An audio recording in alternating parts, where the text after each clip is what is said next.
আমাদের যেরকম রাস্তার মোড়ে মোড়ে ডাস্টবিন রাখা, ওদের কদমে কদমে পুরান কাপড় ড্রপ করার জন্য বক্স রাখা। ওই বক্সে লেখা আছে তোমার ব্যবহৃত কাপড় এইখানে রাখো। প্রত্যেক সুপার মার্কেটের সামনে আছে। যার কারণেই তো শীতের সময় আপনারা কিছু পুরান কাপড় পান, ঠিক না? ওটা কি বাংলাদেশের আশুলিয়ার থেকে আসছে নাকি? ওটা তো ইউরোপ থেকে আসছে, আমেরিকা থেকে আসছে, অস্ট্রেলিয়া থেকে আসছে। ওদের পুরান কাপড়ই আমরা পরা বাপ দেখায় ঘুরি, ঠিক না? তো মুসলমানের চেয়ে বেশি কাপড় চোপড় সর্বদিক দিয়া। আপনি খাওয়া বলবেন, মুসলমানের চেয়ে সবচেয়ে খাওয়ার আইটেম দুনিয়ার কেউ জানে না। মুসলমান যত আইটেম খায় আর তৈরি করে আর জানে, কোন দুনিয়া এত আইটেম জানে না। আমি বাস্তব বলতেছি, আমার কথা মেনে নেন। মুসলমানরা যত আইটেম খায়, এক বেলায় যত আইটেম খায়, আমার মনে হয় না উন্নত দুনিয়া পুরা মাসে এত আইটেম দেখে। আরব দেশগুলোতে চলে যান, ওদের বাহারি আইটেম দেখলে আপনার মাথা নষ্ট হয়ে যাবে। এক এক দেশে কত আইটেম। মাঝে মাঝে দেখেন সার্চ করে কোন দেশে কত আইটেম পাওয়া যায়। ওরা সারা মাসে এত আইটেম খায় কিনা সন্দেহ, চোখে দেখে কিনা সন্দেহ। কথা অন্যদিকে চলে যাবে, আমি আমার আলোচ্য বিষয়ের দিকে যাব। সময়ও কম, তারপরও যাব, আলোচ্য বিষয়ের দিকে যাব। আমার মনে হচ্ছে 2008-এ আমার সফর চলতেছিল ইউরোপে। তো আমরা ইউরোপে ইটালিতে ছিলাম, বলোনিয়ায়। তো দস্তরখানে যখন খাওয়া লাগছে, তো আমার পাশেই বসা ছিল নব মুসলিম এক শিল্পপতি। তো আমাকে তর্জমানের মাধ্যমে বলতেছিল যে দস্তরখান দেখলে আমার বিশ্বাস হয় জান্নাতে এত আইটেমের খাওয়ান হবে। কেননা ওই দিন শুধু মাছের আইটেম ছিল 27 প্রকার, গোশবাদ। আমি জিজ্ঞেস করলাম কেন? ইসলামের আগে তো 24 ঘন্টা কামাইতে যে খাওয়ার সুযোগ হইতো না। হয়তো সারা দিনে একটা বার্গার অথবা একটু পিজা অথবা একটু হটডগ, যা ওদের দেশে খায় চলতে চলতে খায়া নিতাম। কিন্তু ইসলামে ঢুকার পরে দেখতেছি যে খাওয়ার আইটেম কত। কিন্তু আমার প্রশ্ন হলো, আজকে মুসলমানের এই দুরবস্থা কেন? সামাজিকভাবে বলেন, পারিবারিকভাবে বলেন, রাষ্ট্রীয় তো বাদই দিলাম, কেন আমাদের এই দুরবস্থা? সমাজ তো কোনো মেশিন দিয়ে চলবে না যে এইখানে কোনো প্রযুক্তি ফিট করলে সমাজ ওই প্রযুক্তির মাধ্যমে ঠিক হয়ে যাবে। বিজ্ঞান মনে হয় এরকম প্রযুক্তি তৈরি করতে এখনো পারে নাই, যেই প্রযুক্তির ফিট করলে সমাজ অটোমেটিক ঠিক হয়ে যাবে। এরকম প্রযুক্তি তো বিজ্ঞানের কাছে এখনো আসে নাই। এরকম প্রযুক্তি তো মানুষের কাছেও আসে নাই। বিদায় আমি আবার আমার প্রশ্নের কাছে যাইতেছি যে সমাজ গঠিত হয় মানুষ দ্বারা। যতক্ষণ পর্যন্ত এই মানুষগুলা ঠিক না হবে, ততক্ষণ পর্যন্ত আপনি সমাজকে ঠিক করতে পারবেন না। হ্যাঁ, যদিও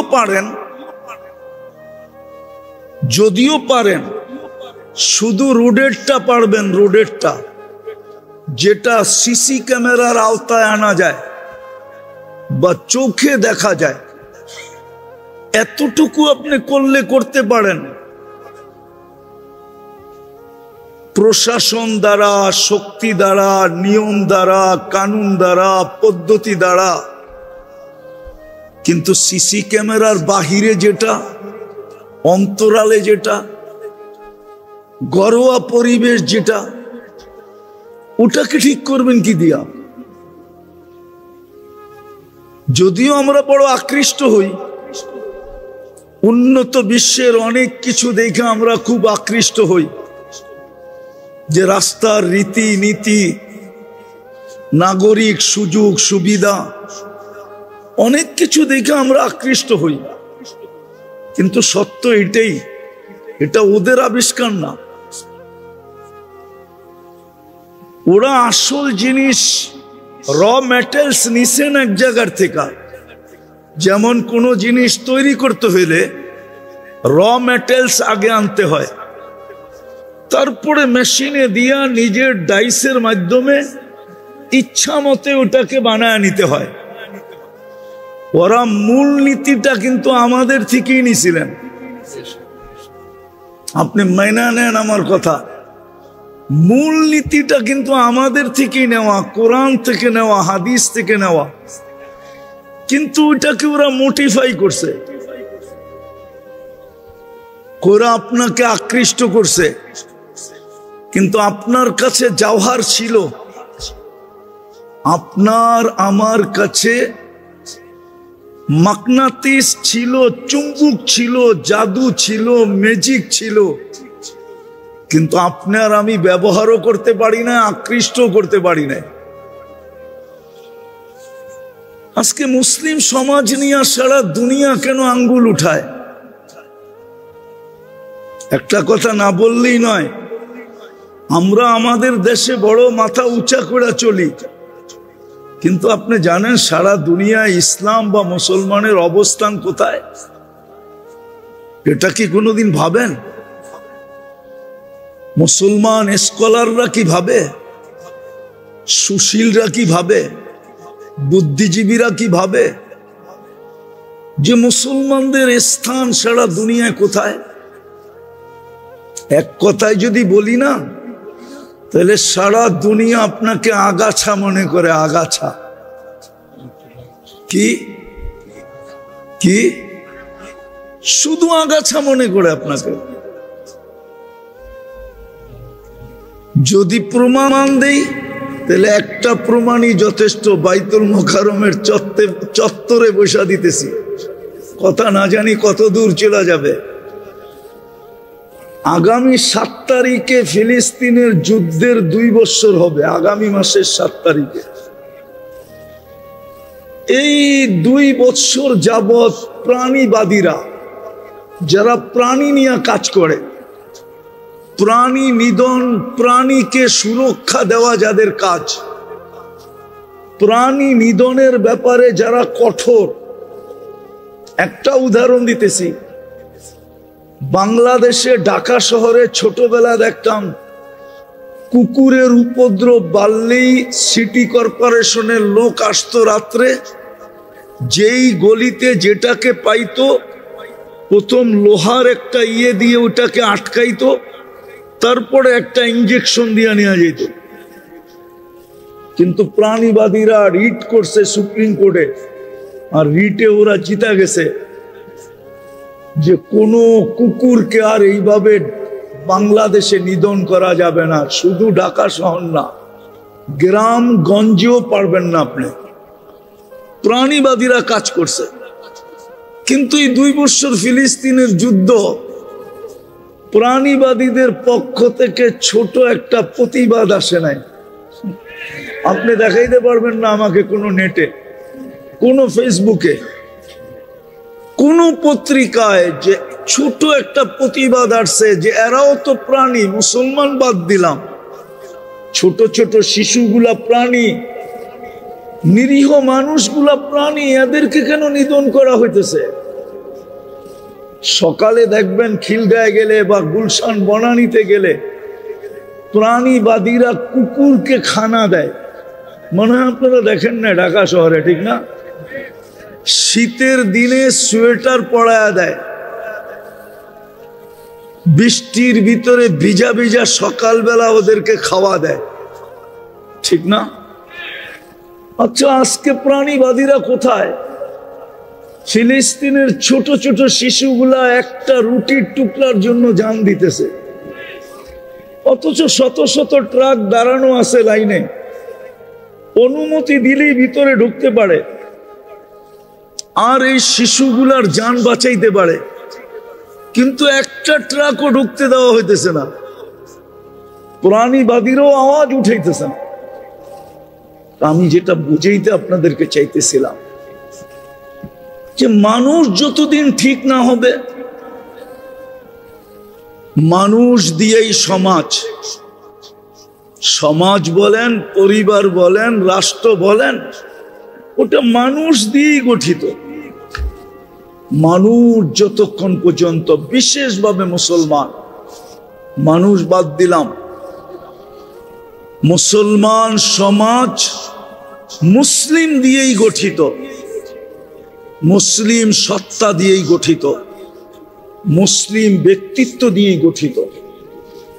যতক্ষণ পর্যন্ত আমরা প্রত্যেকে নিজের জীবনটাকে মুহাম্মদুর রাসূলুল্লাহ সাল্লাল্লাহু আলাইহি ওয়াসাল্লামের রঙে রঙিন না করব, আগে আমাকে, আমার দেহটা, জীবনটা, শরীরটা, আমার পরিবারটা প্রথমে মুহাম্মদুর রাসূলুল্লাহর রঙে রঙিন করতে হবে। যখনই আমি ওনার রঙে রঙিন করব, আমি একটা একটা দেখাই, যখনই আমি ওনার রঙে রঙিন করব, তখন আমি কোনোদিন কারো জন্য অনীহা দেখব না, কারো ক্ষতি হোক এমন কিছু আমি মনেও ভাবব না। এটাও সমাজের ভিতরে, সমাজ গঠনের একটা অংশ।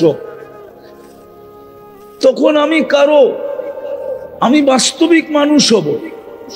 যেমন হাদিসে আছে, আন্নাস, মানুষকে, আইয়ানফাআন্নাস, যার দ্বারা মানুষের উপকার হয়, অপকার কখনো হয় না। সবাই যখন সবার উপকার চাবে, তো সমাজে অপকার করবে তো করবে কে? আমাকে এটা বুঝান। এই জন্য হাদিসে ইঙ্গিত দিছিলেন যে অপরের জন্য ওইটা পছন্দ করো যেটা তোমার জন্য পছন্দ করো। মানুষ কখনো নিজের ক্ষতি পছন্দ করে না। সমাজ সুন্দর করতে হলে প্রত্যেক ব্যক্তিকে প্রথম এই মনোভাবের হইতে হবে যে আমি যেরকম আমার উপকার দেখি, অপকার দেখি না। আমার ডাইনে বামে সামনে পিছে কারো জন্য আমি অপকার দেখব না। মানুষের ব্যক্তিত্ব যত বাড়ে, মানুষের পদচারণের এলাকা সীমিত হইতে থাকে। মনে হয় বুঝাইতে পারি না আপনাদেরকে। ব্যক্তিত্ব যখন বাড়ে তো পদচারণের জায়গা সংকীর্ণ হইতে থাকে, ব্যাপকতা তার ভিতর থেকে বাহির হয়ে যায়, নির্দিষ্ট স্থান তার ভিতরে চলে আসে। যখন ব্যক্তিত্ব বাড়তে থাকে, মনে হয় বুঝাইতে পারি না। দেশের রাষ্ট্রপতি ইচ্ছা করলে সাধারণ মানুষের মতো ঘুরতে পারে না, পারে নাকি? তার জন্য সীমিত। আবার কোথাও যাইতে হলে অনেক ফর্মালিটি লাগে, ঠিক না? প্রোটোকল রাখলাম, ফর্মালিটি তো লাগে। তো মুহাম্মদুর রাসূলুল্লাহ সাল্লাল্লাহু আলাইহি ওয়াসাল্লামের মতো ব্যক্তিত্ব, আল্লাহর পরে যার স্থান, যার এই জমিনে আসারই কথা ছিল না, ব্যক্তিত্বের দিকে দেখলে আর ব্যক্তিত্ব পর্যালোচনা করলে উনি কেন দুনিয়াতে আসবেন? দুনিয়া যদি দেখি তাইলে তো দানিয়া, সবচেয়ে নিকৃষ্ট জিনিস, এইখানে উনি কেন আসবেন? কিন্তু আল্লাহ কারণ বলছেন কেন আসছেন। আগে এটা বুঝতে হবে, তারপরে মোটা মোটা কয়েকটা কথা বলবো। কথা কত দূর যাবে এটাও তো জানি না, জাতি মানবে কি মানবে না এটাও তো জানি না। মুসলমান যদি মানতো তাহলে তো আজকে মুসলমানের এই দুরবস্থা হতো না। যেই সময় 350-313 জন ছিল, তখনই তো কারো আঙ্গুল উঠানোর সাহস ছিল না, কেউ চোখ উঠায় তাকানোর সাহস ছিল না, ঠিক না? সংখ্যায় যখন বিলকুল কম ছিল, তখনও তো মুসলমানের এই দুরবস্থা ছিল না। আজকে 250 কোটি মুসলমান, বাবার বিষয় কিন্তু 250 কোটি মুসলমান দুনিয়াতে, 60টা মুসলিম দেশ, 57 কি 60 এরকম মুসলিম দেশ। দুনিয়ার সবচেয়ে বড় টাকা কারেন্সি মুসলমানের কাছে, মুসলমানের চেয়ে বড় কারেন্সি কারো কাছে নাই। কুয়েতের 1 টাকা দিলে আমেরিকান $5 পাওয়া যায়, ইংল্যান্ডের 3.5 পাউন্ড পাওয়া যায়, ইউরোপের 4 ইউরো পাওয়া যায়। শুধু কুয়েতের টাকা বড় না, বাহরাইনের টাকাও বড়। শুধু বাহরাইনের টাকা বড় না, ওমানের টাকা বড়। শুধু ওমানের টাকা বড় না, ব্রুনাইর টাকা আরো বড়। দুনিয়ার সবচেয়ে দামি জিনিস মুসলমান ব্যবহার করে, দুনিয়ার সবচেয়ে দামি জিনিস কে ব্যবহার করে? মুসলমান ব্যবহার করে। দুনিয়ার কোন যুবরাজের গাড়ি 24 ক্যারেট সোনায় মোড়ানো নাই, শুধু একমাত্র মুসলমান যুবরাজদের আছে। দুবাই যুবরাজের গাড়ি 24 ক্যারেট সোনায় মোড়ানো। ব্রুনাইয়ের প্রেসিডেন্টের এন্টার গাড়ির পার্টস স্বর্ণ দিয়া বানানো। দুনিয়ার সবচেয়ে কাপড় চোপড় বেশি মুসলমান পরে, মুসলমানের চেয়ে বেশি কাপড় চোপড় কেউ পরে না, এবং দামি কাপড় চোপড় পরে। আপনি নেটে গেলে পাবেন বিল গেটসের প্যান্টের দাম কত, নেটে দেওয়া আছে। শার্টের দাম কত, প্যান্টে দেওয়া, নেটে দেওয়া আছে। আমার মনে হয় না ওর কোনো শার্ট $300 উপরে পাবেন আপনি। $300 ওই দেশের 300 টাকা, ঠিক না? কি? আর আমাদের যুবকদের বাপের হোটেলে খায়া ওদের প্যান্ট দেখবেন, জুতা দেখবেন 12-12 হাজার টাকা, 20-20 হাজার টাকা। গেঞ্জি পরে 4-4-5-5 হাজার টাকা, কিন্তু বাপের হোটেলে, নিজের কামাই না। তো মুসলমানের চেয়ে বেশি দামি পোশাক কাপড় চোপড় দুনিয়ার কেউ পরে না। আবার মাত্রার দিক দিয়ে মুসলমানের চেয়ে বেশি পোশাক আদি কারো কাছে নাই। এই ছোট মজমা যা বসা আছে, আপনাদের ঘরে ব্যবহৃত যা কাপড় আলমারিতে আছে, মনে হয় 5 বছর ব্যবহার করলেও এগুলা শেষ করা যাবে না। কি সত্য তো? হ্যাঁ, 5 বছর যদি কাপড় না কিনেন আর এগুলা কি যদি ওয়াশ করে ব্যবহার করেন, 5 বছর চলবে না? চলবে না। হ্যাঁ, কিন্তু দুনিয়ার কোনো দেশে ব্যবহৃত কাপড় এত আলমারিতে নাই।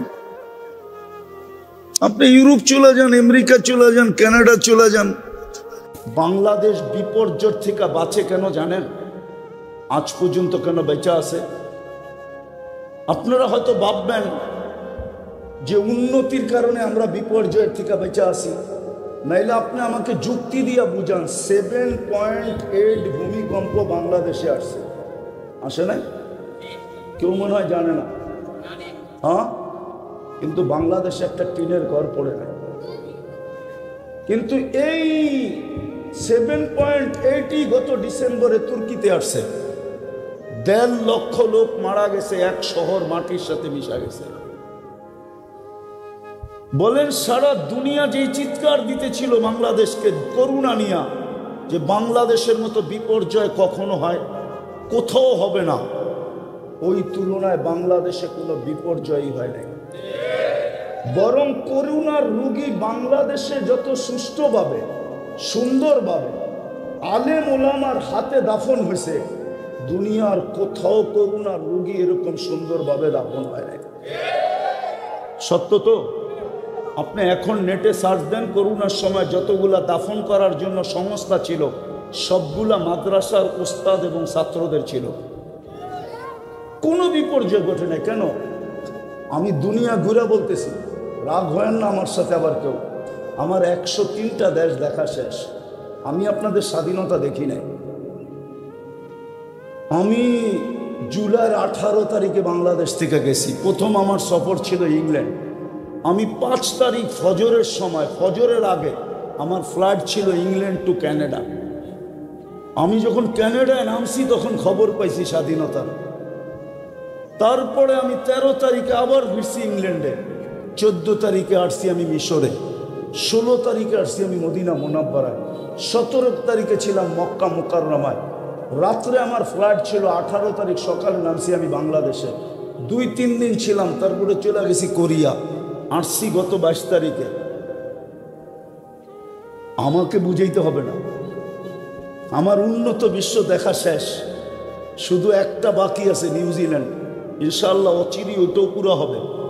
বাকি কোনো উন্নত বিশ্ব আমার বাকি নাই। আমি অহংকার করে বলতেছি না, বুঝানোর জন্য। বাংলাদেশটা শুধু বেঁচে আছে 2 থেকে 3টার পরিবেশের কারণে, নাইলে এই দেশ বাঁচার কথা না। যেই দেশে মা বাবা সন্তানের হাতে নিরাপদ না, মুসলমান মা বাবা, ওই দেশ বাঁচার কথা না। রাগ হয়ে যান না। এখন আজকে মুখ খুলতেছি, যেই দেশের নেতারা, শীর্ষস্থানীয় সমাজপতিরা যুবকের জিন্দেগি বরবাদ করার জন্য ইয়াবাহা বিক্রি করে ওই দেশ বাঁচে, তো বাঁচে কি করে? মাদক বিক্রি করে ওই দেশ বাঁচে, তো বাঁচে কি করে?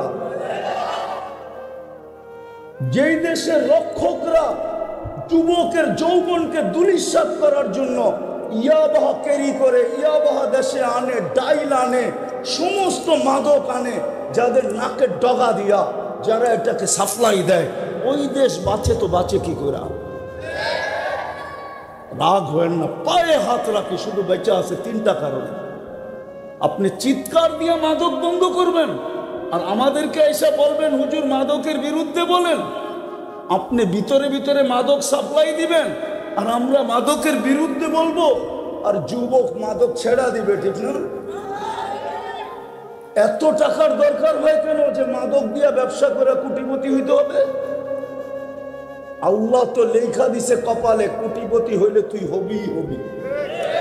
নাইলে আমার মতো ফকির কোত্থেকে 103টা দেশ সফর করে? আমার মতো ফকির এইখানে লেখা আছে, হইতে পারে আরো 100 লেখা আছে এইখানে, আরো 100 পুরা করব, ইচ্ছা আছে। আমাদেরকে এসে বলে হুজুর মাদকের ব্যাপারে বলেন, হুজুর এটা বলেন, ওটা বলেন। আরে বলতে হবে কেন? বলেন আমার সমাজের দুরবস্থা বলতে হবে কেন? রাগ হয় না, পায়ে হাত রাখি।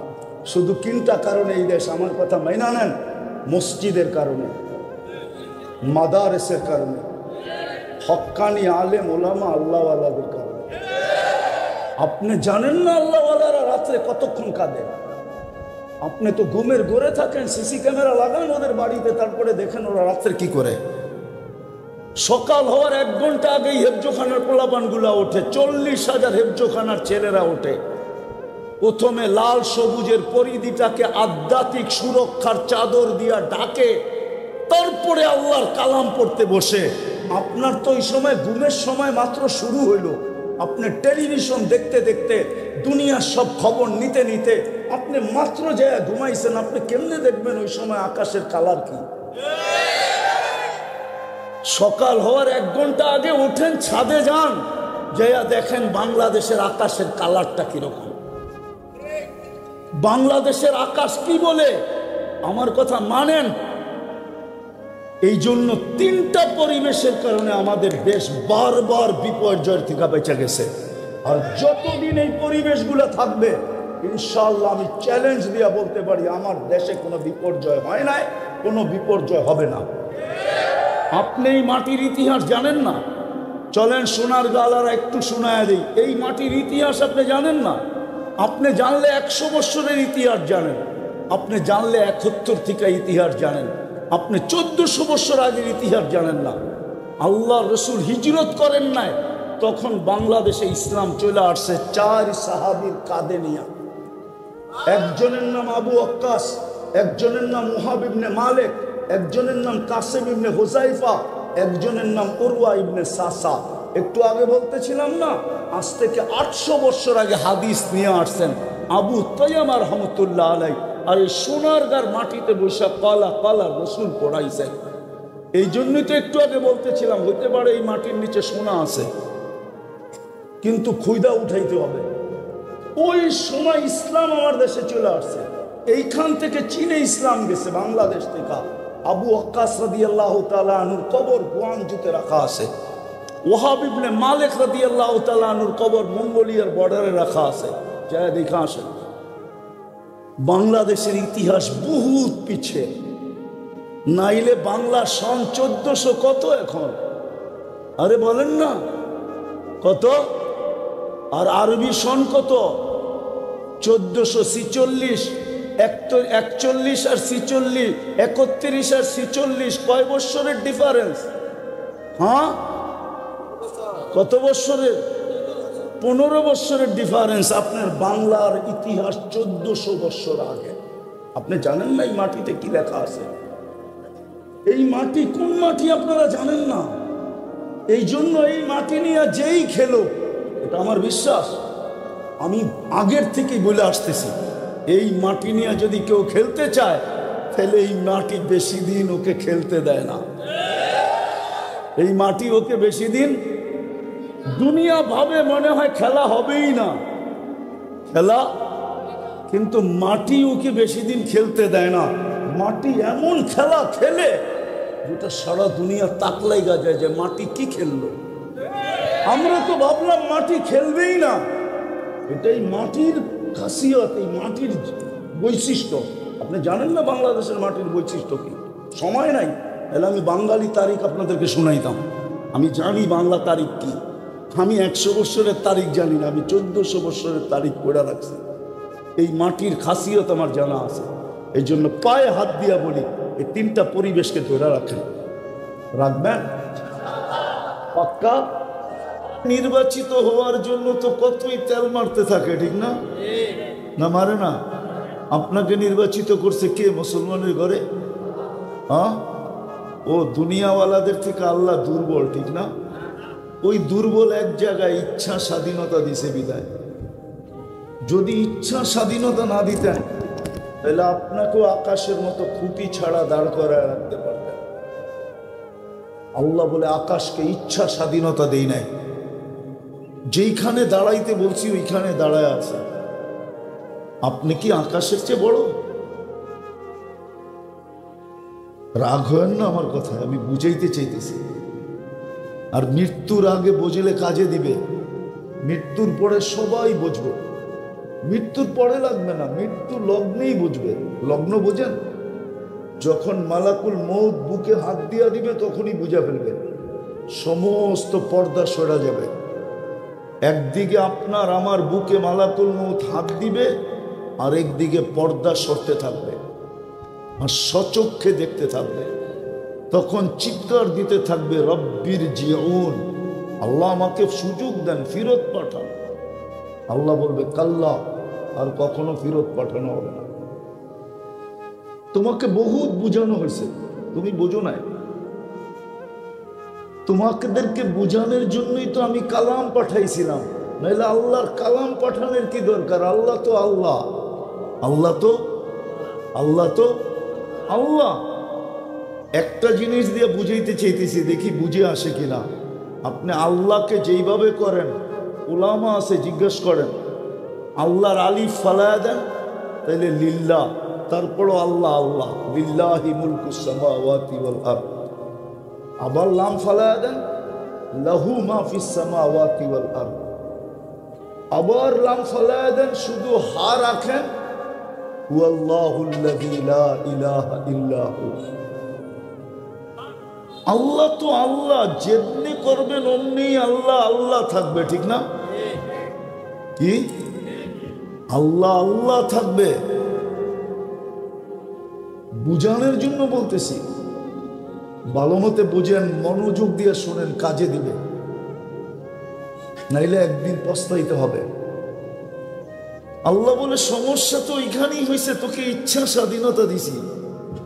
যদি ইচ্ছা স্বাধীনতা না দিতাম, সারাদিন ভোগ করবে আমার আর চলবে গরুর মতো। রাগ হয় না, গরুর যেমন উত্তর নাই, দক্ষিণ নাই, পূর্ব নাই, পশ্চিম নাই, ওরমই তো জীবন কাটাইতেছে, ঠিক না? সামান্য দুনিয়ার ব্যক্তিত্বের কাছে একটু কাছের হওয়ার জন্য সারাদিন পিছ পিছ ঘুরতে থাকে, না ঘুরে না? হ্যাঁ না ঘুরে না? ঘুরে, সত্য তো। হ্যাঁ, ওরে যদি জিজ্ঞাসা করি, তুই আজকে সারাদিনে আল্লাহর কাছে কয়বার গেছিলি বল? আল্লাহর কাছে যাওয়া তো যায় ডেলি, না যাওয়া যায় না? কয়বার যাওয়া যায়? কমসে কম 5 বার। সারাদিন গেলেও তো না নেই। এই উম্মতকে তো আল্লাহ সুযোগ দিছেন, মাত্র 20 3 20-এ কত হয়? 3 20 না, 3 15 কত হয়? 3 15 না, ফতুয়া এটাও আছে, 3 10-এ কত হয়? 30 মিনিট খালি আপনি কাছে যেতে পারবেন না। 30 মিনিট ছাড়া 23 ঘন্টা, 23.5 ঘন্টা ইচ্ছা করলে আপনি কাছেই থাকতে পারেন। এছাড়াও তো আছে, আমি হাদিস দিতেছি, আল্লাহ বলে 24 ঘন্টা তুই আমার মজলিসে থাকতে চাস, তাহলে তোর জন্য আমি সুযোগ দিতেছি, আহলু যিকরি আহলু মাজালিসি। হাঁটতে চলতে উঠতে ফিরতে যে আমার 24 ঘন্টা জিকির করে, সে যদিও জমিনে থাকে, যদিও দোকানে থাকে, যদিও হাটে থাকে, যদিও বাজারে থাকে, যদিও অফিসে থাকে, যদিও আদালতে থাকে, যদিও খেতে থাকে, যদিও খামারে থাকে, যদিও আদালতে থাকে, যদিও মিলে থাকে, যদিও ফ্যাক্টরিতে থাকে, যদিও বাড়িতে থাকে, যদিও ঘরে থাকে, চাই নদীতে থাকুক, চাই আকাশে থাকুক, চাই পাহাড়ের চূড়ায় থাকুক, চাই জঙ্গলে থাকুক, যেখানেই থাকুক না কেন, আহলু যিকরি আহলু মাজালিসি, উঠতে বসতে চলতে ফিরতে যদি আমার জিকির করলো, তো সে আমার মজলিসের লোক হিসাবে গণ্য হইতে থাকে। সেজন্য আমার মজলিসে আছে। আমি হাদিসে কুদসি বললাম, কোনো সাধারণ হাদিস না, এটা আল্লাহর বাণী, হাদিসে কুদসি, যেটা আল্লাহ বর্ণনা করছেন, আহলু যিকরি আহলু মাজালিসি। সেজন্য আমার মজলিসের লোক। তো কথা শুরুটা ছিল ইচ্ছা স্বাধীনতা দিছেন বিদায়, বিবেক চিন্তা ক্ষমতা দিয়া যা কিছু চিন্তা করতে পারি, বিবেক দিয়া যা খুশি তা করতে পারি, যেই কোনো বিদ্যায় বিদ্বান হইতে পারি, যেই কোনো শিক্ষায় শিক্ষিত হইতে পারি, যেমন খুশি তেমন চলতে পারি। যদি ইচ্ছা স্বাধীনতা না দিতেন, তাহলে রব্বে কাবার কসম কোনো যুবকের ক্ষমতা হইতো না, ও যেইভাবে চলে এক শ্বাস ওইভাবে নেয়। কোনো যুবকের ক্ষমতা হইতো না, ও যেইভাবে চলে। আজকাল আমাদের যুবক সমাজ যেইভাবে চলে, এক শ্বাস নেওয়ার ক্ষমতা হইতো না, এক কদম চলার ক্ষমতা হইতো না। উনজুর ইলা সামাই ওয়া ইরতিফাইহা, আকাশটা দেখ, ইচ্ছা স্বাধীনতা ওকে দেই নাই, বিদায় ওই খুঁটি ছাড়া দাঁড়ায়া থাকতে, খুঁটি ছাড়া নিজের অস্তিত্বকে ধরে রাখতে বাধ্য। কি আকাশ কি কাগজ দিয়ে বানানো? কাগজ দিয়া মোটা কত দিনের রাস্তা জানেন? শুধু মোটা হইল 500 বৎসরের রাস্তা। মোটা মোটা মোটা, ও তো খুঁটি ছাড়া নিজেকে ধরে রাখছে। এক সুতা নিচে নামার ক্ষমতা নেই।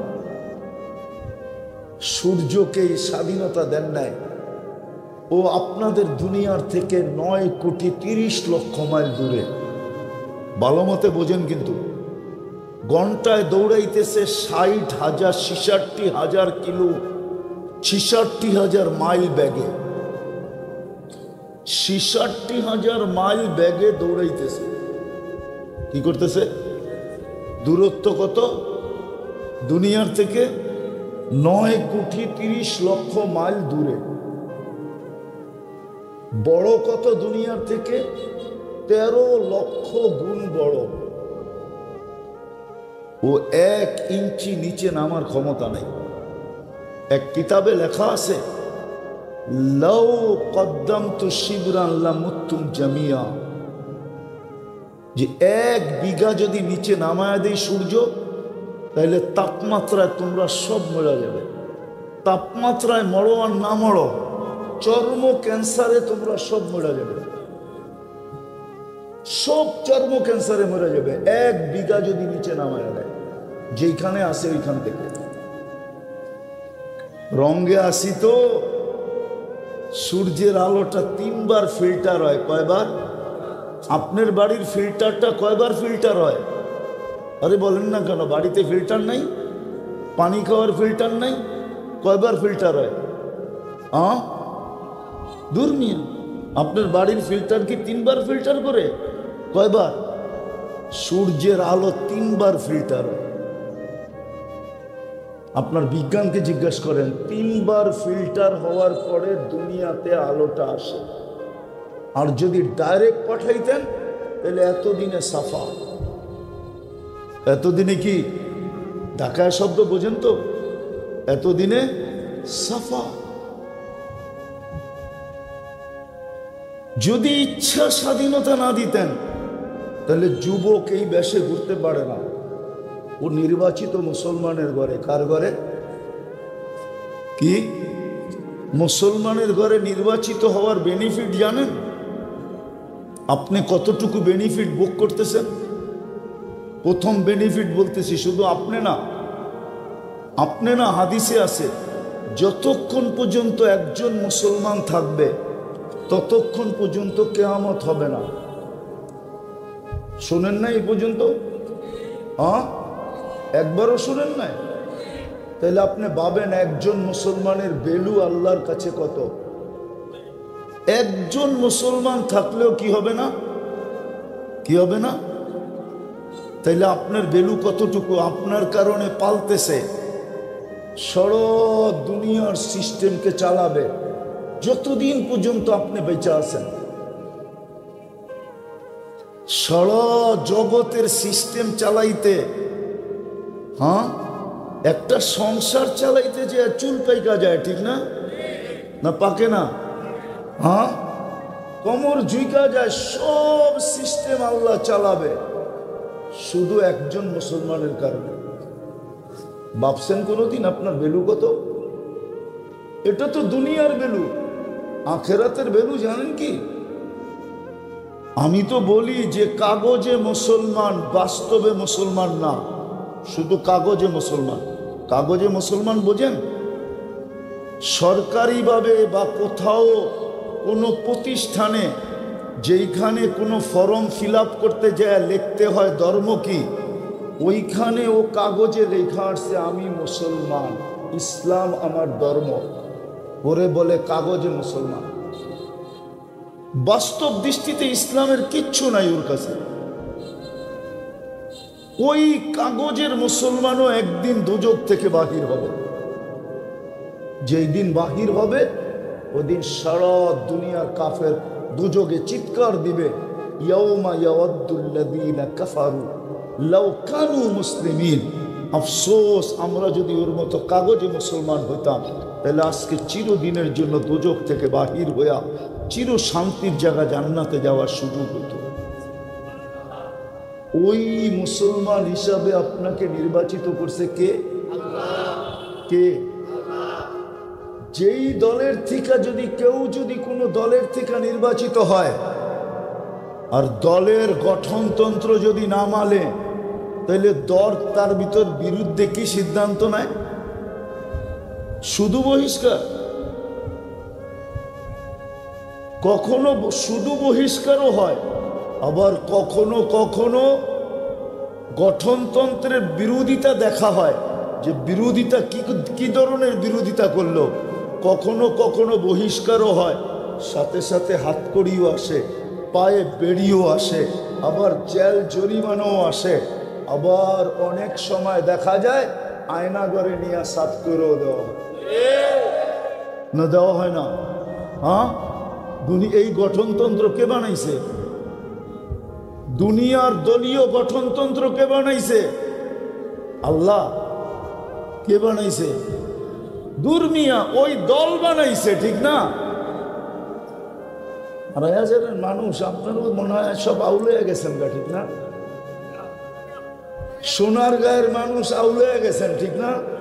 সবার বাড়ির থেকে সোনা ওঠে তো আউলাইবেন না কিনলে গা? সোনার বড়ি হয়ে গেছে 1 লাখের উপরে, আউলানেরই তো কথা, ঠিক না? হ্যাঁ, কি কন? তো যেটা বুঝাইতেছিলাম, ওই দল গঠনতন্ত্র বানায়। আপনাকে মুসলমানের ঘরে নির্বাচিত করছে কে? ওই আল্লাহর কি কোনো গঠনতন্ত্র নাই? হ্যাঁ, নাই। আপনি যে ওটার বিরোধিতা করেন ইচ্ছা স্বাধীনতা পাওয়ার কারণে, কই আপনার তো কোনোদিন অক্সিজেন বন্ধ করলেন না, নাইলে যুবক তাফালিং করে কি কইরা? হ্যাঁ, আমরা তো রাস্তাঘাটে দেখি, সমাজে চলতে যায় দেখি, আর একা একা হাসি, কাউকে বলাও যায় না। ওটা দুঃখের হাসি, সুখের হাসি না। আফসোস, লোকটা নিজেকে এত এডুকেটেড মনে করে, লোকটা নিজেকে এত শিক্ষিত মনে করে, নিতলা লোকেকে এত বড় বড় জ্ঞানী গুণী মনে করে, লোকটা নিজেকে এরকম কিছু মনে করে। যুবকরা নিজেকে কিনা ভাবে বলেন? জিজ্ঞাসা করেন ওদেরকে, রাগ হয়ে যায় কিনা? ওরা ওদেরকে কিনা ভাবে বলেন? একলা হাঁটলে একরকম, মোটর সাইকেলে উঠলে আরেক রকম, পিছে যদি কেউ থাকে তো আরেক রকম, পথপুত পায়া গেলে তো কোনো কথাই নেই, ঠিক না? পথপুত পায়া গেলে তো ভাব অন্য রকম, ঠিক না? হ্যাঁ, পদস্থ ব্যক্তির সান্নিধ্য পাইলে তো কোনো কথাই নেই, ঠিক না? তখন দুনিয়া দেখে যে রোড দিয়া যাইতেছে, আসলে ও রোড দিয়া যায় না, ও তো হাওয়ার উপর দিয়া যেতে থাকে। সামান্য একটা জীবনে কিছু পায়া এই অবস্থা। এই জন্য আমি কথাকে গুছায় নিয়ে আসতেছি। সময় আমার হাতে খুব কম, আর কম দিতে পারতেছি কেন এটাও বলতেছি। আমাকে এই রাত্রি বরগুনা যেতে হবে, আমাদের কালকা ইস্তেমা আছে 3 দিনের। এই জন্য সময় বেশি দিব না, কম দিব, কিন্তু আশা করি ধ্যান দিয়ে শুনলে, মনোযোগ দিয়ে শুনলে অল্প যথেষ্ট হবে।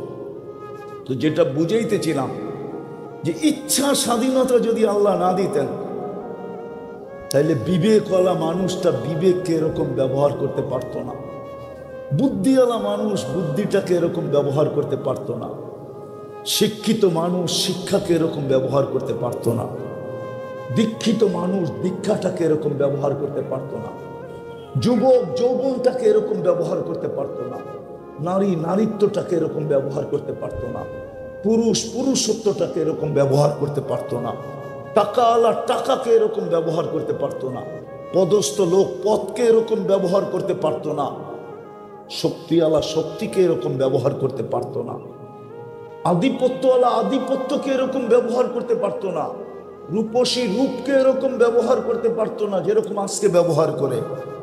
কোনো ব্যক্তি কোনো জিনিসকে তার ইচ্ছা মতো ব্যবহার করতে পারতো না। আল্লাহ দৃষ্টান্ত আমাদের সামনে রাখছেন, তারপরে আমাদের দৃষ্টি আকর্ষণ করছেন। উনদুর ইলা সামাই ওয়া ইরতিফাইহা, আকাশ দেখ, উচ্চতা দেখ। উনদুর ইলা শামসি ওয়া শুআইহা, সূর্য দেখ আর কিরণ দেখ। উনদুর ইলাল বিহারি ওয়া আমওয়াজিহা, সমুদ্র দেখ আর তরঙ্গমালা দেখ। উনদুর ইলাল জিবালি ওয়া ইস্তিকরারিহা, পাহাড় দেখ আর দৃঢ়তা দেখ। উনদুর ইলাল আরদি ওয়া ইত্তিসাইহা, জমিন দেখ আর প্রশস্ততা দেখ। আফালা ইয়ানজুরুনা ইলাল আরদি কাইফা সুতিহা, আল্লাহ বলে জমিন দেখোস না আমি কেমনে বিছাইছি। আল্লাহ বুঝাইতে চাইতেছে এগুলা সব বাধ্য করছি, কাউকে ইচ্ছা স্বাধীনতা দেই নাই। কিন্তু একটা কথা এটাও সত্য, আপনার ইচ্ছা স্বাধীনতা কতদিন? কতদিন বলো যুবক, তোমার ইচ্ছা স্বাধীনতা কতদিন? নারী বলুক নারীত্বের ইচ্ছা স্বাধীনতা কতদিন? পুরুষ বলুক পুরুষের ইচ্ছা স্বাধীনতা কতদিন? শিক্ষিত বলুক শিক্ষার ইচ্ছা স্বাধীনতা কতদিন? আধিপত্যওয়ালা বলুক আধিপত্যের ইচ্ছা স্বাধীনতা কতদিন? শক্তিওয়ালা বলুক শক্তির ইচ্ছা স্বাধীনতা কতদিন? সম্পত্তিওয়ালা বলুক সম্পত্তির ইচ্ছা স্বাধীনতা কতদিন? ইলা আজালিম মুসাম্মা, একটা নির্দিষ্ট সময় পর্যন্ত। হাত্তা ইউদরিকাল মাউত, মৌত আসা পর্যন্ত ইচ্ছা স্বাধীনতা, শুধু মৌত আসা পর্যন্ত। মৌত আসতে দেরি, ইচ্ছা স্বাধীনতা ছিনায় নিতে দেরি করবেন না। ইচ্ছা স্বাধীনতা শেষ, ইচ্ছা স্বাধীনতা শেষ, ইচ্ছা স্বাধীনতা শেষ। তারপরে চিরদিন চলতে হবে ইচ্ছাধীন,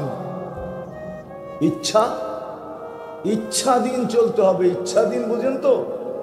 আল্লাহর ইচ্ছা অনুযায়ী চলতে হবে।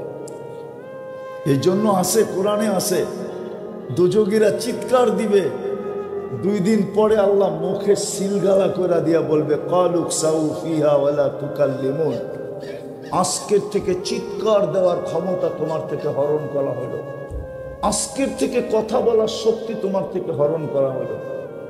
না কথা বলতে পারবে না, চিৎকার দিতে পারবে, চিৎকারও দিতে পারবে না। বোবা যেরকম আ আ করতে থাকে আর হাত দিয়া বুঝাইতে থাকে, ওই আ শব্দও করতে পারবে না। ইচ্ছা ছিনায় নিয়ে আনিবে আল্লাহ। ভালো মতে বুঝি, ভালো মতে কাজে দিবে, ভালো মতে বুঝি যুবক, ভালো মতে বুঝো কাজে দিবে, নাইলে যেই কোনো মুহূর্ত তুমি উঠে যেতে পারো। আল্লাহর এটাই ঘোষণা, শাবাব লা ইয়াক্তারুকা শাবাবুকা। আমি কিন্তু হাদিস দিতেছি, আল্লাহর ঘোষণা দিতেছি, আল্লাহর ঘোষণা মানো। আল্লাহ ঘোষণা দিতেছে শাবাব লা ইয়াক্তারুকা শাবাবুকা, যুবক যৌবন যেন তোকে বিমুখ না করে। কাম্মিন শাব সাবাকাকা ইলাল মাউত, কত যুবককেই তো আমরা যৌবন অবস্থায় উঠে আনিছি।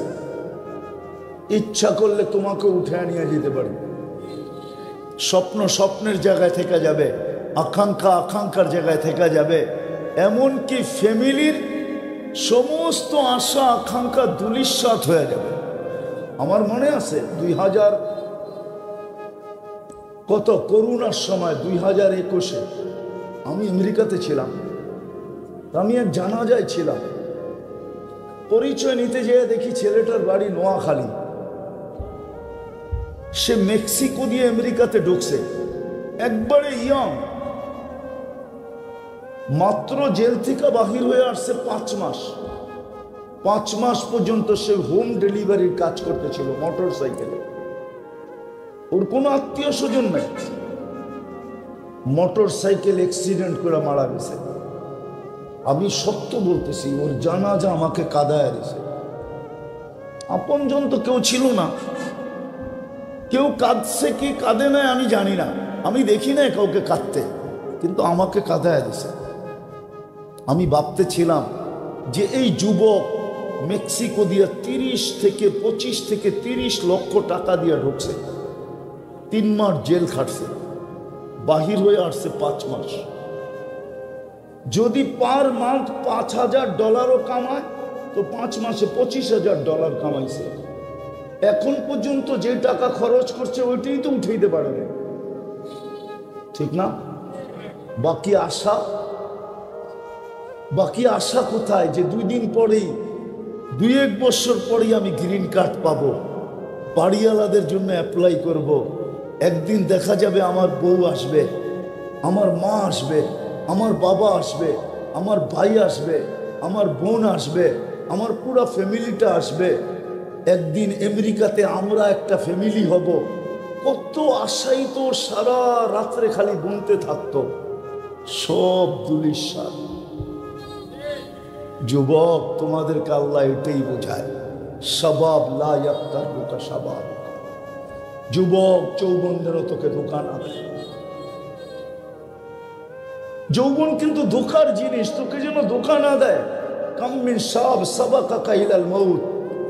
কত যুবককে তো আমরা যৌবন অবস্থায় উঠায় দিছি। আশা কোথায়, আকাঙ্ক্ষা কোথায়, স্বপ্ন কোথায়, সব দুলিশাত। আবার আমাদেরকে আল্লাহ সতর্ক করে, ইবনে আদম লা তাফরাহ বিদুনিয়াইকা। সোনারগার মানুষ, ডেলি বাড়ির থেকে সোনা ওঠে বলে হারায় যেও না, বিমুখ হয়ে যেও না। মনে করেন উঠলো সোনারগাঁও, সোনা উঠতেও পারে এখান থেকে, ঠিক না? কি নাম কি কি? আর আমার মনে হয় উঠতেও পারে সোনা। এটার একটা প্রমাণ আমার কাছে আছে। কি আছে? আপনারা জানেন না ওটা, সোনারগাঁর আলেমরাও জানেন, আমার বিশ্বাস। আবার আলেমরা রাগ না হয়ে যায়। আমার বিশ্বাস সোনারগাঁর থেকে সোনা উঠতে পারে। আমার বিশ্বাস সৌদি আরব থেকে যদি তেল উঠতে পারে, সৌদি আরবতে যদি সোনা উঠতে পারে, তাহলে সোনারগাঁর থেকেও সোনা উঠতে পারে। কেননা সর্বপ্রথম হাদিসের দর্শ 1268 সনে কলা কলা রসুলের দর্শ সবক পড়ানো এই সোনারগাঁ থেকে প্রথমে শুরু হয়। আবু তাইয়ামা রহমতুল্লাহ আলাইহি সর্বপ্রথম হাদিসের দর্শ দিছেন। হাদিসের দর্শ বোঝেন? হাদিসের ক্লাস করাইছেন, হাদিস পড়াইছেন, আল্লাহ রসুলের হাদিস পড়াইছেন 1268 সন, প্রায় 800 বৎসর কাছাকাছি। ওই সময় এখানে হাদিসের দর্শ দিছেন। আর যেইখানে সর্বপ্রথম হাদিসের দর্শ দিছেন, তাহলে আমার মনে হয় ওই হাদিসের দর্শের কারণে এই সোনারগাঁর মাটির নিচের থেকে সোনা উঠতে পারে। সৌদি আরবের থেকে যদি তেল উঠতে পারে, সোনা উঠতে পারে, তাহলে আমার বিশ্বাস জন্ম নেওয়ার কারণে, রসুলুল্লাহর দেশ হওয়ার কারণে, উনি ওইখানে থাকার কারণে যদি ওই জমিন থেকে তেল উঠতে পারে আর সোনা উঠতে পারে, তাহলে ওনার হাদিস যেখানে সর্বপ্রথম পড়ানো হয়েছে এই বাংলাদেশের ভিতরে, বরং বলা যাবে পুরা ভারতবর্ষের ভিতরে সর্বপ্রথম যেখানে হাদিসের দর্শ হয়েছে, এই সোনারগাঁ থেকেও সোনা উঠতে পারে। কিন্তু তালাশ করবে কে, এটা তো আর আমি জানি না। যদি তালাশ করে, একদিন আমার কথা সত্য হইতে পারে যে সোনারগাঁ থেকে এখন সোনা উঠা শুরু হয়েছে।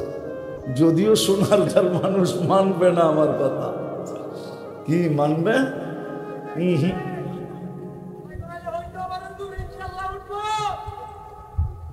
কেননা হাদিসের দর্শ হয়েছে সর্বপ্রথম কলা কলার রাসূল সাল্লাল্লাহু আলাইহি ওয়াসাল্লাম। আমার বিশ্বাস হইতে পারে যেটা বললাম, যেটা বুঝাইতে চাইতেছিলাম আমি, ওইটা আজকে বুঝা উঠলে কাজে দিবে, যেটা আমি বুঝাইতে চাইতেছিলাম। এই জন্য আল্লাহ আমাদেরকে বলছেন তোমাদের বাড়ির থেকে সোনা উঠতে পারে, কিন্তু মানুষ হারা যেও না, বিমুখ হয়ে যেও না, কেননা তুমি চিরঞ্জীব না। তুমি চিরঞ্জীব না, চলে যেতে হবে। বিদায় একটা কথা বুঝাইতে চাইতে এতগুলা কথা বললাম। আজকে যে আল্লাহ ইচ্ছা স্বাধীনতা দিছেন, রব্বে কাবার কসম, যুবক যদি তার ইচ্ছা স্বাধীনতাকে নারী যদি তার ইচ্ছা স্বাধীনতাকে, পুরুষ যদি তার ইচ্ছা স্বাধীনতাকে, শিক্ষিত যদি তার ইচ্ছা স্বাধীনতাকে, প্রত্যেক ব্যক্তি যাকে মুসলমানের ঘরে আল্লাহ অস্তিত্ব দিয়েছেন নিজে নির্বাচিত করা। কে নির্বাচিত করা? আল্লাহ নিজে নির্বাচিত করা। শুধু মুসলমান না, আরো বড় একটা পুরস্কার আছে। শুধু মুসলমানের ঘরে নির্বাচিত করেন নাই, উম্মতে মুহাম্মদী হিসাবে বাছাই করছেন। কি করছেন? যতবার সুবহানাল্লাহ বলবেন কম হবে, যতবার শুকরিয়া আদায় করবেন কি হবে? কম হবে। রব্বে কাবার কসম, যত শুকরিয়া আদায় করব কম হবে। আপনি উম্মতে মুহাম্মদী হিসাবে বাছাইকৃত, নির্বাচিত হয়েছেন। কোরআন বলে হুয়াজতাবাকুম, আপনি সমগ্র জাতির ভিতরে শ্রেষ্ঠত্বের মুকুট পাইছেন। কুনতুম খায়রা উম্মাহ, আপনি সমস্ত জাতির ভিতরে সবচেয়ে বেশি সুযোগ সুবিধা পাইছেন। আপনার মতো সুযোগ সুবিধা কেউ পায় না। আপনি যদি এক লাইলাতুল কদর ধরেও, যদি এক লাইলাতুল কদর পায়েও যদি 80 বছর কাটায় দেন আর কিচ্ছু না করলেন, আর আপনি যদি কবরে চলে গেলেন, আল্লাহ যদি জিজ্ঞাসা করলো তুই কি নিয়ে আসছিস, তো আপনি বুক ফুলায় বলতে পারবেন এক লাইলাতুল কদরই তো 83 বছর, আমি তো দুনিয়ায় ছিলাম 80 বছর, 80 থেকে 80 বাদ দিয়া দেন, তারপরও তো 3 বছর 4 মাসের পাওনা আমি আপনার কাছে, আপনি আমার কাছে পাবেন কোথায়? বিদায় আমি কথার শেষ জায়গায় চলে আসছি, আর বাড়াইতে চাইতেছি না কথায়, বিলকুল শেষ জায়গায় চলে আসছি। আজকে যদি ইচ্ছা স্বাধীনতাকে আল্লাহর ইচ্ছাধীন আর আল্লাহর রসুলের ইচ্ছাধীন করতে পারেন, ইচ্ছাধীন করতে পারেন, আল্লাহর ইচ্ছাধীন, আল্লাহর রসুলের ইচ্ছাধীন যদি করতে পারেন, তাইলে একদিন আসবে চিরদিনের ইচ্ছা, ইচ্ছা বাস্তব ইচ্ছা স্বাধীনতার সুযোগ, আপনি বাস্তব ইচ্ছা স্বাধীনতার সুযোগ আপনি জান্নাতে পাবেন। আর না হইলে, আর না হইলে শেষ কথা, শেষ কথা, আর না হইলে আপনার বিবেকের তোকায়, আমি একটু আগেই বলছিলাম যে আল্লাহ যদি ইচ্ছা স্বাধীনতা না দিতেন তা আপনি চিন্তাধারা দিয়ে সব চিন্তা করতে পারতেন না। আপনি চিন্তা ক্ষমতাকে নিজের ইচ্ছা মতো চিন্তায় কাটাইতে পারতেন না। কেননা মানুষ একটা 3.5 আইতা, বেশি সুখও সইতে পারে না, বেশি দুঃখও সইতে পারে না।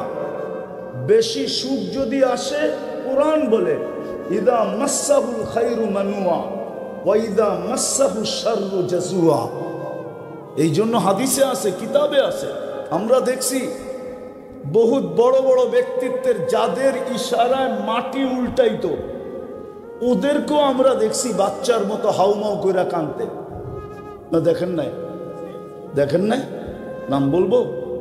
নামও বলা যায়, কিন্তু নাম বলতে চাইতেছি না।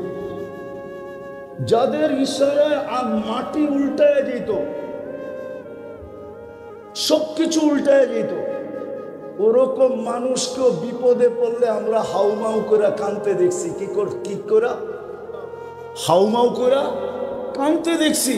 কিতাবের কথাই সত্য, কিতাবে আছে।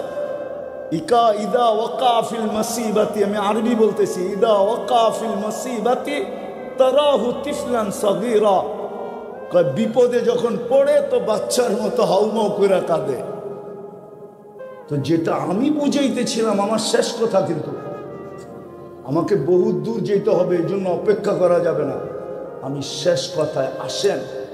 আজকে ইচ্ছা স্বাধীনতা আল্লাহ দিছে, বিদায় আপনি বিবেক দিয়ে সব কিছু করতে পারেন, বুদ্ধি দিয়ে সব কিছু করতে পারেন, যেই কোনো বিদ্যায় বিদ্বান হইতে পারেন, যেমন খুশি তেমন দিন জীবন কাটাইতে পারেন।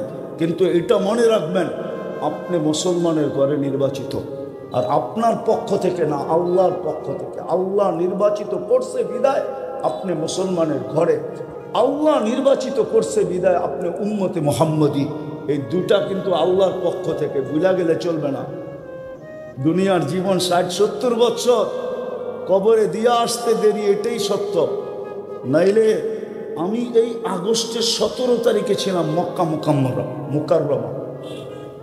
আমি যখনই ওইখানে যাই, আবু তালেবের কবর যখনই দেখি আমার চোখে পানি আসে। এই জন্য পানি আসে যে আবু তালেবের থেকে বড় ব্যক্তিত্ব তো কেউ নাই। আল্লাহ রসুলের সাথে সম্পর্ক তো কারো এর চেয়ে বেশি নাই। চাচা 44 বছর আল্লাহ রসুলকে বুকে রেখা পাচ্ছে, কিন্তু দুনিয়ার থেকে চাইতে দেরি, কোনো সম্পর্ক কাজে দেয় না। আজকে আপনি আমিও চলে যাব, সম্পর্ক কাজে দিবে না। বিদায় চলেন আজকে অঙ্গীকার করি যে আমি আমার ইচ্ছা স্বাধীনতাকে আল্লাহর ইচ্ছার, রসুলের ইচ্ছার অধীন করব। করবেন? হ্যাঁ, শুধু একটা দিক দিয়ে করেন যে আজকের থেকে 5 ওয়াক্ত নামাজ কখনো ছাড়ব না। আল্লাহ আমাদেরকে আমল করার তৌফিক দান করেন। আমি বুঝাইতেছিলাম আমাদেরকে যে আল্লাহ যোগ্যতা দিয়েছেন, দৃষ্টি শক্তির যোগ্যতা, শ্রবণ শক্তির যোগ্যতা, বাক শক্তির যোগ্যতা, মেধার যোগ্যতা, চিন্তার যোগ্যতা, হাতে কর্মের যোগ্যতা, পায়ে চলার যোগ্যতা, পূর্ণতার যোগ্যতা, লক্ষ কোটি যোগ্যতা দিয়ে যে আল্লাহ আমাদেরকে সাজাইছেন।